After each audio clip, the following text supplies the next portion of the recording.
Hello बच्चों, कैसे हैं आप सभी। आज हम डिस्कस करेंगे इंट्रोडक्शन ऑफ बायोलॉजी के बारे में, क्योंकि आज से हम सीरीज स्टार्ट कर रहे हैं अपनी बायोलॉजी की, जिसमें हम जितने भी इंपॉर्टेंट फैक्ट्स हैं उन सबको हम डिस्कस करेंगे। तो आप चाहे किसी स्कूल में पढ़ते हो, आप किसी कॉम्पिटिटिव एग्जाम की तैयारी कर रहे हो, आप सभी के लिए ये लेक्चर बहुत ज़्यादा इंपॉर्टेंट होने वाला है।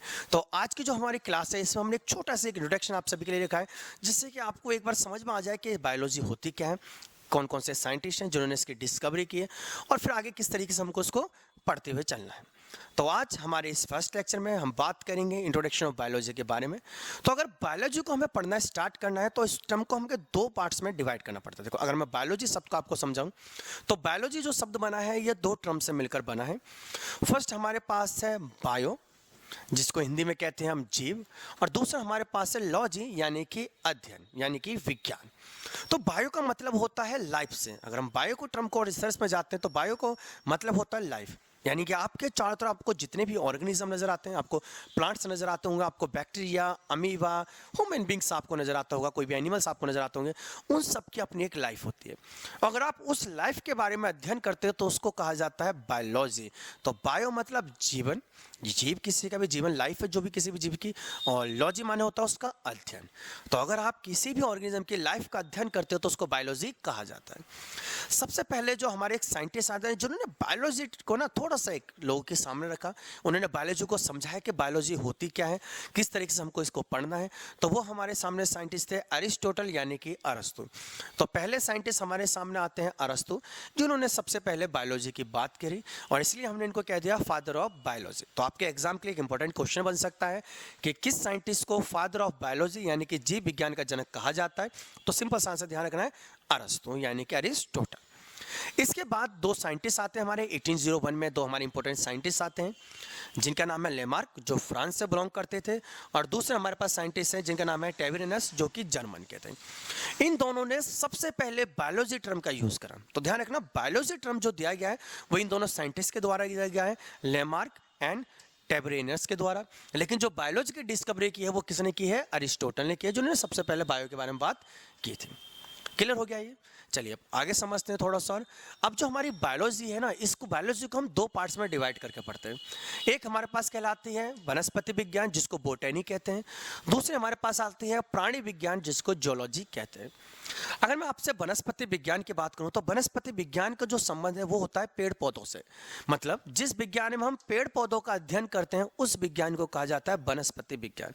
मतलब आप अगर पेड़ पौधों का अध्ययन करते हो आप किस में से, तो वो आपकी वनस्पति विज्ञान यानी कि क्या कहलाएगी, वो बोटेनी आपकी कहलाएगी। मतलब कभी भी एग्जाम में आपको बोटेनी शब्द का जिक्र मिलता है तो आप समझ जाना कि उसका रिलेशन किससे है, उसका रिलेशन है पेड़ पौधों से। और सबसे पहले जो वनस्पति विज्ञान के बारे में बात की वो हमारे साइंटिस्ट थे जिनका नाम था थियोफ्रेस्टस। थियोफ्रेस्टस पहले साइंटिस्ट है जिन्होंने बात की थी प्लांट्स के बारे में, वनस्पति के बारे में, इसलिए इनको हमने कहा फादर ऑफ बॉटनी। तो अगर आपके एग्जाम में आता है कि वनस्पति विज्ञान का जनक किसे कहा जाता है, तो नाम ध्यान रखना है, थियोफ्रेस्टस को कहा जाता है वनस्पति विज्ञान का जनक, यानी कि फादर ऑफ बॉटनी। सेम ऐसे अगर हम प्राणी विज्ञान में बात करते हैं तो प्राणी विज्ञान का मतलब क्या है, जिसमें आप जीव जंतु के बारे में पढ़ोगे। भाई देखो, प्राणी माने जीव जंतु होता है, तो जिसमें आपको जंतुओं के बारे में पढ़ना पड़े, उनके जो जो एक्टिविटीज वो करते हैं, क्रियाकलाप जो भी करें, अगर आप उसको स्टडी करते हो तो उसको कहा जाता है प्राणी विज्ञान। और हमारे सामने जो पहले साइंटिस्ट आते हैं जिन्होंने प्राणी विज्ञान के बारे में बात करी, उनका नाम था अरस्तु यानी कि अरिस्टोटल। अरिस्टोटल हमारे पहले साइंटिस्ट थे जिन्होंने सबसे पहले प्लांट्स के बारे में बात की, सॉरी एनिमल्स के बारे में बात की थी। इन्होंने एक बुक लिखी थी जिसका नाम था हिस्टोरिया ऑफ एनिमेलिया, जिसमें उन्होंने एनिमल्स के अप्रोक्सीमेट 300 जो अलग अलग वेराइटीज़ होती हैं, डिफरेंट जो वेराइटीज़ हैं उसके बारे में बात की थी। इसलिए हमने इनको नाम दिया है फादर ऑफ जूलॉजी यानी कि जंतु विज्ञान का जनक। तो इंपॉर्टेंट फैक्ट्स ध्यान रखना है, इनको दो नाम हमको मिल चुके हैं। पहला नाम इनको कहा गया है फादर ऑफ बायोलॉजी, कि किस तरीके से उन्होंने बायोलॉजी की नींव रखी है, तो इनको हमने जीव विज्ञान का जनक बोला। और अब इनको हमने एक और नाम दिया है, क्या नाम दिया हमने इनको, जंतु विज्ञान का जनक, यानी कि इनको फादर ऑफ जूलॉजी भी कहा जाता है। तो दो इंपॉर्टेंट क्वेश्चन आपके सामने है, फादर ऑफ वनस्पति विज्ञान किसको बोलते हैं हम, थियोफ्रेस्टस को, और फादर ऑफ जूलॉजी किसको कहते हैं हम, अरिस्टोटल को। तो हमने दो पार्ट्स में इनको डिवाइड किया, हमने इनके बारे में समझा कि कैसे कैसे इनको समझा है। अब हमारे सामने समस्या आती है इनके वर्गीकरण को लेके कि किस तरीके से इनको पढ़ा जाए। भाई अगर आप देखो तो आपके सामने आपको करोड़ों वैरायटीज आपको मिलेंगी, प्लांट्स के अंदर भी चले जाओ, एनिमल्स पे चले तो उनको स्टडी कैसे किया जाए। तो उस ब्रांच को हमने नाम दिया है जीवधारियों का वर्गीकरण, कि किस तरीके से इन जीवधारियों को हम वर्गीकृत करते हैं, किस तरीके से उनको स्टडी करते हैं। तो हमारे सामने जो पहले साइंटिस्ट आते हैं जिन्होंने इस बात का समाधान निकाला, सॉल्यूशन निकाला, वो है हमारे पास कैरोलस लिनियस। कैरोलस लिनियस पहले साइंटिस्ट है जिन्होंने वर्गीकरण की बात की, जिन्होंने क्या करा, ये पूरी जो प्लांट्स है, जगत है, उसको उन्होंने दो पार्ट्स में डिवाइड किया। और ये जानकारी हमको इनकी बुक से मिलती है। उन्होंने एक बुक लिखी जिसका नाम है सिस्टेमा नेचुरी। सिस्टेमा नेचुरी नाम की उन्होंने बुक लिखी है, और उस बुक के अंदर उन्होंने बात की कि किस तरीके से आप पूरा जो जीवधारी इनको डिवाइड कर सकते हो। और उन्होंने पूरे जीवधारियों के जगत को दो पार्ट्स में उन्होंने क्या करा है, डिवाइड किया। कौन कौन से दो पार्ट्स हैं?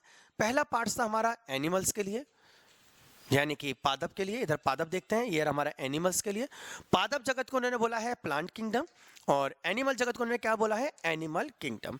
तो कैरोलस लिनियस ने क्या करा है, पूरे वर्गीकरण को दो पार्ट्स में डिवाइड कर दिया, क्योंकि सबसे पहले वर्गीकरण की बात उन्होंने करी थी, इसलिए इनको हमने एक और नाम दिया है। इनको हमने बोला है फादर ऑफ वर्गीकरण, यानी कि टैक्सोनॉमी, यानी कि वर्गीकरण का पिता। तो ध्यान रखना है, फादर ऑफ टैक्सोनॉमी हमने किसको बोला है, तो कैरोलस लिनियस को हमने फादर ऑफ टैक्सोनॉमी यानी कि वर्गीकरण का पिता इनको बोला है। तो ये सारे फैक्ट्स आपको ध्यान रखने हैं, आपके एग्जाम के लिए बहुत ज्यादा इंपॉर्टेंट है, ठीक है। आगे बढ़ते चलिए। तो हम देख चुके हैं कि किस तरीके से वर्गीकरण करना है जीवधारियों का, लेकिन जैसे जैसे रिसर्च आगे बढ़ी, जैसे जैसे नए नए साइंटिस्ट आए, उन्होंने इसमें और बातें करी हैं। तो 1969 में एक हमारे पास साइंटिस्ट आते हैं जिनका नाम है R.H.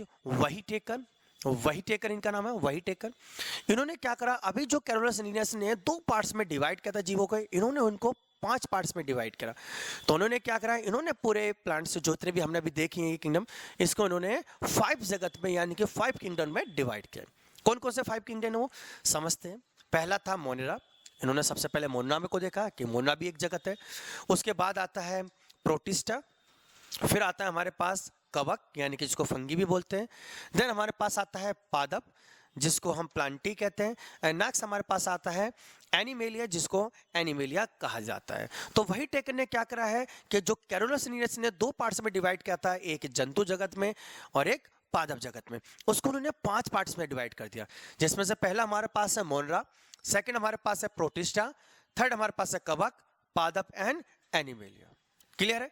तो हर एक पार्ट्स को आपको ध्यान रखना है, क्योंकि आपके एग्जाम के लिए बहुत ज़्यादा ये इंपॉर्टेंट है, हल्के में नहीं लेना है। क्योंकि एग्जाम में अक्सर यहाँ से क्वेश्चन पूछे जाते हैं कि वो कौन से साइंटिस्ट है जिन्होंने उनको 5 जगत में बांटा था, 5 जगत का सिद्धांत किसने दिया है, 5 किंगडम किसने क्या है, ये सब आपसे क्वेश्चन में पूछ लेगा एग्जाम में। तो ध्यान रखना है, बहुत इंपॉर्टेंट ये फैक्ट है। और अगर कोई भी डाउट है तो आप कमेंट बॉक्स में कर देना, ठीक है। तो हम कोशिश करेंगे आपको उसके लिए समाधान देने की। चलिए एक बार समझते हैं ये 5 जगत क्या क्या है। अगर मैं सबसे पहले आपसे मोनरा की बात करता हूं कि मोनरा क्या होता है, एक आइडिया आपको देना, भी हम डिटेल में नहीं पढ़ेंगे। डिटेल में जब हम पूरा चैप्टर डिस्कस करेंगे वर्गीकरण का, वहां पर हम इनको डिटेल देखेंगे। अभी हम सिंपल से एक ओवरव्यू देख रहे हैं कि ये होता क्या है, क्योंकि इंट्रोडक्शन हमारी वीडियो का नाम है, तो उसको हमें ज़्यादा लंबा भी नहीं करना है। चलिए मोनरा का समझते हैं। तो इस जगत में सभी प्रोकैरियोटिक जीव आते हैं, जितने भी हमारे प्रोकैरियोटिक जीव होते हैं वो सब कहाँ आते हैं, मोनरा के अंदर आते हैं।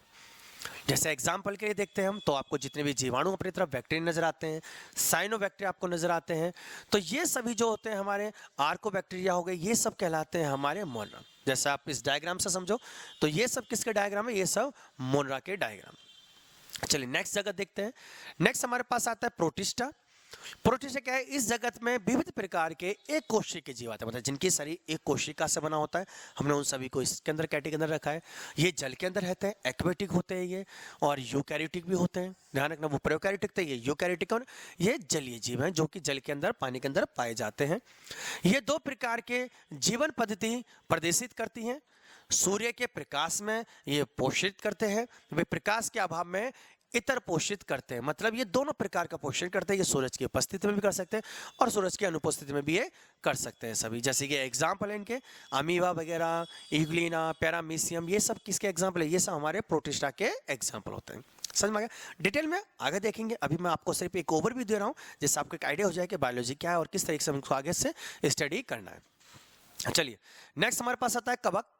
इस जगत में वे यूकैरियोटिक जीव आते हैं, जितने भी यूकैरियोटिक जीव है वो सब इसके अंदर आते हैं हमारे। परपोषी जीव होते हैं ये, परपोषी मतलब खुद ही अपना भोजन तैयार करते हैं ये, एंड अपशोषण द्वारा पोषण बनाते हैं, ये अपशोषण करके पोषण बनाते हैं, ये ध्यान आपको रखना है। और ये परजीवी अथवा मृतजीवी दोनों होते हैं, ये परजीवी भी होते हैं और ये मृतजीवी भी होते हैं, मतलब ये मृतजीवी को खाते हैं और ये किसी की बॉडी के अंदर है कि भाई जिंदा रह सकते हो। तो परजीवी और मृतजीवी दोनों इनकी क्वालिटीज होती हैं, इनके डायग्राम आपको नजर आ रहे होंगे। चलिए नेक्स्ट देखते हैं पादप जगत। पादप जगत तो आप जानते हो, जितने भी प्लांट्स हमारे सब हमने पादप जगत के अंदर रखे हैं। इस जगत में प्राय सभी रंगीन बहुकोशिकीय प्रकाश उत्पादित जीव सम्मिलित है, मतलब जो प्रकाश संश्लेषण करके अपना भोजन बनाते हैं वो सबको हमने प्लांट्स की लिस्ट में रखा है। ये रंगीन कलर के होते हैं और बहुकोशिकीय से ज्यादा कोशिकाओं से ये बने होते हैं। जैसे कि अगर हम बात करते हैं शैवाल हो गया, मार्स हो गया, और पुष्पीय तथा अपुष्पीय जितने भी बीजीय पौधे होते हैं वो सब इस जगत के अंदर आते हैं। चलिए जी, इस अगर डायग्राम को देखते हैं तो ये आपको पहचान लोगे आप, ये सब क्या है हमारे, ये सब हमारे प्लांट्स है, यानी कि पादप जगत है हमारी। चलिए लास्ट हमारे पास है जो हमने वर्गीकरण किया था वही टेकन है, वो है हमारे पास एनिमेलिया। ठीक है, इंग्लिश में उसको एनिमेलिया ही कहते हैं।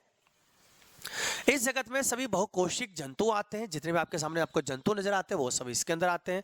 जो भी संभोजी जंतु आपको नजर आते हैं ये यूकैरियोटिक होते हैं, और ये उपभोक्ता जीव सम्मिलित किए गए हैं, मतलब ये उपभोक्ता होते हैं, मतलब ये प्रोड्यूसर पे डिपेंड करते हैं। जितने प्लांट्स वगैरह हम उस पर सब डिपेंड करते हैं, उनको खाते हैं, तो इसलिए इनको उपभोक्ता कहा जाता है। ठीक है जी, आपको ध्यान रखना है। एग्जाम्पल में हाइड्रा हो गया, जेलीफिश हो गया, क्रीम, सितारा मछली, सरीसृप, उभयचर पक्षी, सब इसका पार्ट है। चलिए डायग्राम समझते हैं। तो जो आप डायग्राम में देख रहे हो ये सभी क्या है, एनिमेलिया ग्रुप के हैं। क्लियर है? तो ये सब हमने देखा है कि किस तरीके से साइंस की उत्पत्ति हुई है, किसने साइंस की सबसे पहले बात की है, किस तरीके से उनका हमने वर्गीकरण किया है, और जितने वर्गीकरण को हमने ध्यान से समझा है। अब दिक्कत थी कि इतने सारे जीवों के ना नाम कैसे रखा जाए। भाई इतने सारे हमारे पास जीव हैं, इनको किस नाम से पुकारा जाएगा, क्या नाम इनका रखा जाएगा। तो इस नाम की अगर बात करते हैं 1753 में हमारे सामने साइंटिस्ट आते हैं कैरोलस लिनियस। पहले भी हमने इनका डिस्कस किया है, कैरोलस लिनियस का जीवधारियों का जनक इन्हीं को कहा जाता है। तो इन्होंने क्या किया ना, थोड़ा सा इन्होंने आइडिया लगाया और इन्होंने बताया कि आपको अगर इनका नाम रखना है ना तो आप नोमेनक्लेचर क्या करो, इनके दो शब्दों का आप यूज करो। एक वंश, जितने भी हमारे जीव हैं उन सबका एक अपनी जाति होती है, एक वंश होता है, एक उनकी जेनरिक नेम उनका होता है, आप उसको यूज करिए।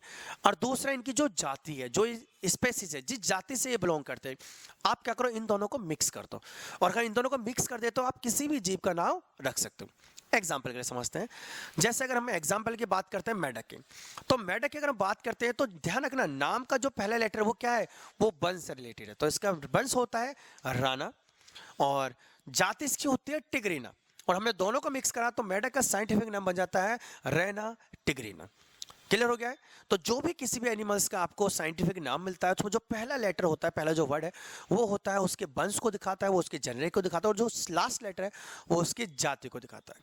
मतलब अगर आपके एग्जाम में पूछा जाए कि मेढक का जो नाम है रैना टिग्रीना, उसके अंदर रैना उसको क्या रिप्रेजेंट करता है, तो रैना उसकी वंश को बताएगा और टिग्रीना उसकी जाति को बताता। तो ये नाम लिखने का तरीका किसने बताया था, मैं कैरोलस लिनियस ने हमको सबसे पहले बताया था। से मक्खी का नाम देखते हैं तो मक्खी का नाम आता है मुस्का डोमेस्टिका, तो मुस्का उसकी वंश है और डोमेस्टिका क्या है, उसकी जाति है। क्लियर हो गया? तो इस तरीके से हम डिफरेंट एनिमल्स के नाम को रख सकते हैं, बस आप उसकी जाति को लीजिए, वंश जो भी है वंश और जाति को लेके मिक्स कर दीजिए, उसका नाम आप रख सकते हो। फर्स्ट लेटर वंश से लिया जाता है जो भी उसका जेनेरिक नेम है, और सेकेंड उसकी जाति से लिया जाता है जिस भी जाति का वो स्पेसीज है। क्लियर है? और आप इजिली उसका नाम को रख सकते हो। चलिए, तो ये हमारा फर्स्ट लेक्चर था जिसमें हमने इंट्रोडक्शन जाना बायोलॉजी के बारे में, क्या क्या क्या बायोलॉजी होती है, उसकी उत्पत्ति कैसे हुई, कैसे उसको पढ़ना है, वर्गीकरण किसने करा, किस तरीके से किया, और उसके बाद इनके नाम हमने डिफरेंट कैसे रखे। तो आज की वीडियो में इतना ही। नेक्स्ट वीडियो में हम बायोलॉजी के एक नया कंसेप्ट को लेकर आएंगे, एक नए टॉपिक को लेकर आएंगे, और उम्मीद करते हैं आपको आज के लेक्चर में मजा भी आया होगा और अगले में भी और बहुत ज़्यादा मजा आएगा। तो अगर आपने अभी तक हमारे चैनल को सब्सक्राइब नहीं किया तो एक बार उसको सब्सक्राइब कर दीजिए, वीडियो को लाइक नहीं किया तो उसको लाइक भी कर दीजिए, क्योंकि जब तक आप चैनल सब्सक्राइब और लाइक नहीं करोगे आपको नई वीडियो कहाँ से मिलेंगे। तो आप उसको करिए। नेक्स्ट वीडियो मिलेंगे एक नए कंसेप्ट के साथ, जब तक के लिए सबसे जय हिंद, जय भारत।